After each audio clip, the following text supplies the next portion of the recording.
साथियों नमस्कार। भ्रष्टाचार के खिलाफ एक आवाज़ में आपका स्वागत है। साथियों, बड़ा विचारणीय विषय है कि हम लोग भ्रष्टाचार पर चर्चा क्यों नहीं करते। आप लोग भी देखते होंगे, चाहे कोई राजनीतिक पार्टी हो, चाहे अधिकारी कर्मचारीगण हो, चाहे आम जनमानस हो,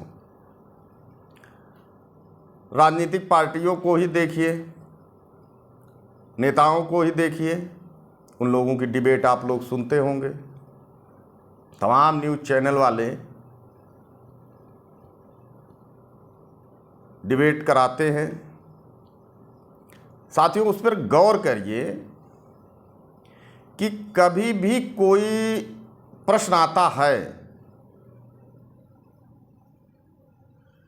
तो एक दूसरे पर ये आरोप लगाते हैं कि आपके ही कार्यकाल में भी ऐसा हुआ था, आपके भी कार्यकाल में ऐसा हुआ था। तो क्या ये परंपरा है कि आप में हुआ था तो हम भी करेंगे?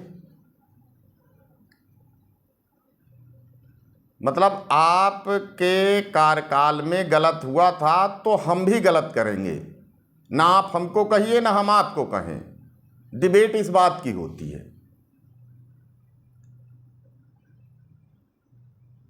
और हम लोग भी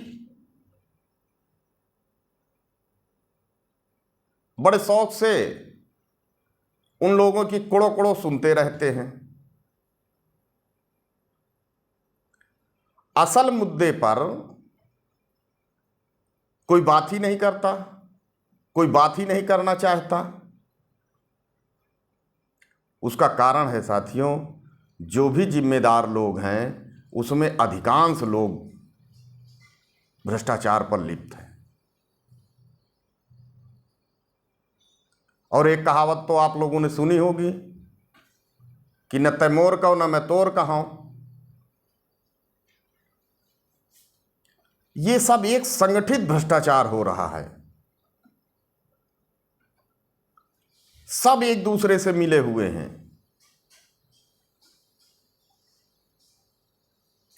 और हम लोग भी उसको एक परंपरा मान करके मायूस होकर के खामोश बैठे रहते हैं। फिर मैं कह रहा हूं साथियों कि सबसे बड़ी पावर आपके पास है। अभी मैं आपको एक उदाहरण बता रहा हूं। सिंचाई विभाग से एक रोड रिन्यूअल, पीसी रिन्यूअल होने का टेंडर निकला। बाखरगंज नहर की पटरी चांदेराई से गोराजू मेन रोड तक। उसमें पैच भी भरने थे और पीसी सील कोड भी करना था। और सिंचाई विभाग का टेंडर हुआ, किसी को टेंडर मिल गया। उसके काम शुरू करने के पहले ही किसी और विभाग ने उसके पैच बना दिए। संभवतः, मैं पुष्टि नहीं कर रहा हूं, लेकिन संभवतः पीडब्ल्यूडी ने उसको, उसके पैच को पक्का पैच बना दिया, सारे गड्ढे भर दिए। तो अब सवाल यहां उठता है कि सारे गड्ढे किसी और विभाग ने भर दिए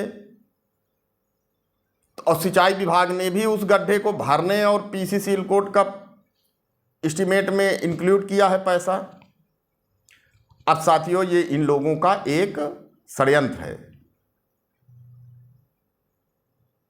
ये उसका भी पैसा निकाल लेते, उस गड्ढे भरने का भी पैसा निकाल लेते, कोई पूछने वाला नहीं। लेकिन साथियों, बाखरगंज और चांदेराई के कुछ जागरूक व्यक्ति हैं जिनको मैं धन्यवाद देता हूं, नमन करता हूं। उन लोगों ने इस बात की शिकायत किया, आरटीआई से सूचना मांगी। साथियों, आप यकीन नहीं करेंगे, विभाग के लोग और ठेकेदार बिलबिला गए एकदम। और ये स्थिति आ गई कि शिकायतकर्ता के संभवतः स्वजाति ठेकेदार भी थे और संयोग से उनके ही स्वजाति जो है और अभियंता भी थे, जेई भी थे। वो अपने समाज के होने की, अब देखिए इनकी धूर्तता देखिए, ये अपने समाज के होने की दुहाई लेकर के उनसे ये कहने गए, उनके गार्जियनों से उन्होंने जाके भेंट मुलाकात किया कि आप शिकायत मत करिए और कहिए तो हम कुछ, आपको लड़के हैं इनको हम कुछ खर्चा पानी दे दें। इनकी धूर्तता, इनकी दुष्टता और इनका बढ़ा मनोबल पर आप लोग गौर करिए।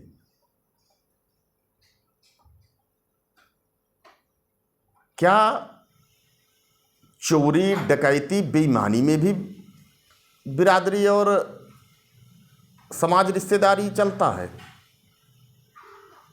साथियों, पे फिर आपसे कह रहा हूं कि ये चोर हैं, ये लुटेरे हैं, ये धूर्त हैं, ये राष्ट्र के सगे नहीं, देश के सगे नहीं हैं, ये ईश्वर के सगे नहीं हैं, ये किसी के सगे नहीं हो सकते। ये अपने औलाद का सौदा कर सकते हैं, ये अपने बेटी बेटियों का सौदा कर सकते हैं। इनके जहन में भ्रष्टाचार भरा हुआ है, चोरी डकैती करना इनके जहन में भरा हुआ है।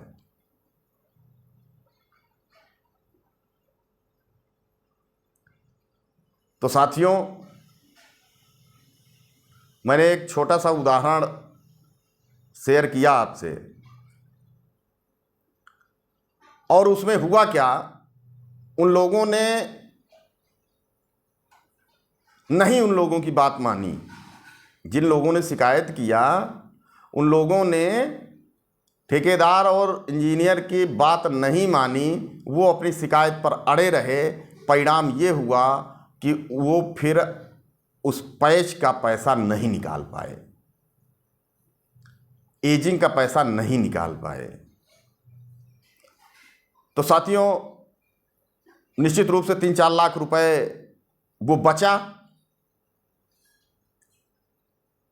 अगर वो सरकार का पैसा बचता है, आपने उसको बचाया है, तो वो पैसा जरूर कहीं ना कहीं किसी और काम में लगेगा, और कोई दूसरी रोड खराब होगी उसमें बनने में लगेगा।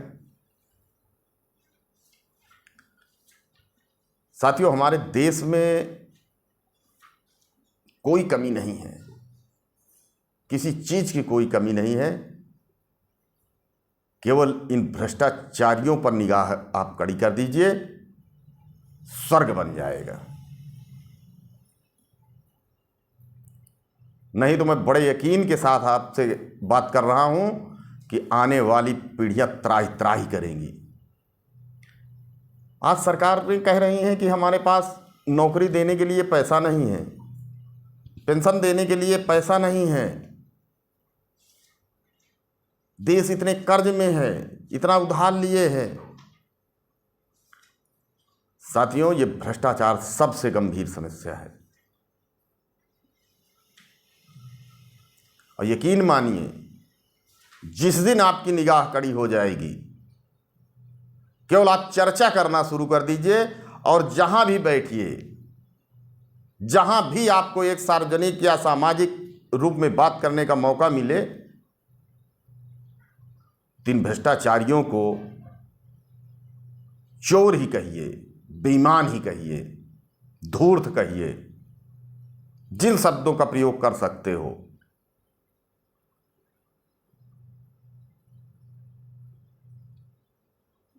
साथियों,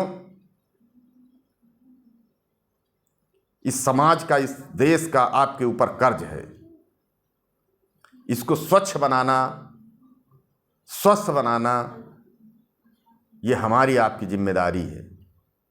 इसकी गंदगी को सफा करना, ये हमारी आपकी लायबिलिटी है। और मुझे यकीन है कि एक न एक दिन आप लोग इसको नीट एंड क्लीन करेंगे। हम छोटे से शुरुआत करें। कोई जरूरी नहीं कि हम बहुत बड़ा आंदोलन लेके चलें। हम छोटे से शुरुआत करते हैं। हमारे आसपास अगल बगल, हमारे गांव, हमारी नगर पंचायत, हमारे जिला, हमारी उठने बैठने की जगहों में जहां हमारी नज़र पड़ रही हो, वहां अगर भ्रष्टाचार हो रहा हो तो निश्चित रूप से हम उस पर उंगली उठाएं। और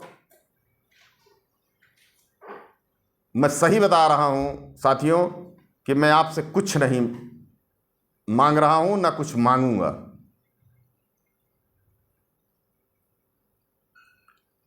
केवल आप लोग जहां भी आपको ऐसा प्रतीत हो कि यहां पर गलत हो रहा है, आप 1 रुपए का कागज और 10 पैसे की स्याही खर्च करके आप शिकायत कर दीजिए। ये परिणाम की चिंता मत करिए कि कुछ होता है कि नहीं होता, केवल आप शिकायत करिए।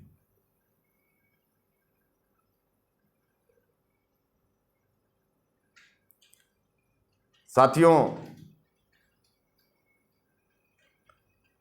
हम इस चर्चा को बनाए रखें और ये चर्चा करने के लिए ही हमने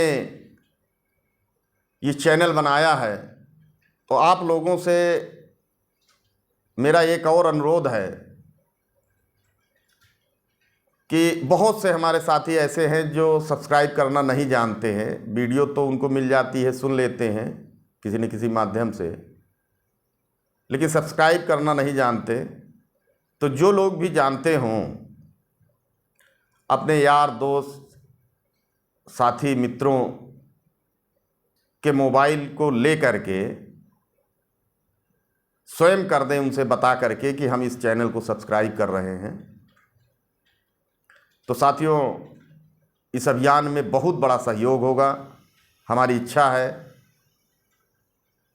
कि ज़्यादा से ज़्यादा लोग इस अभियान से जुड़े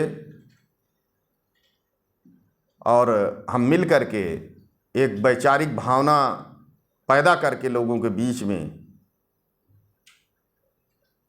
एक स्वस्थ समाज का स्वरूप दे सकें। साथियों, नमस्कार।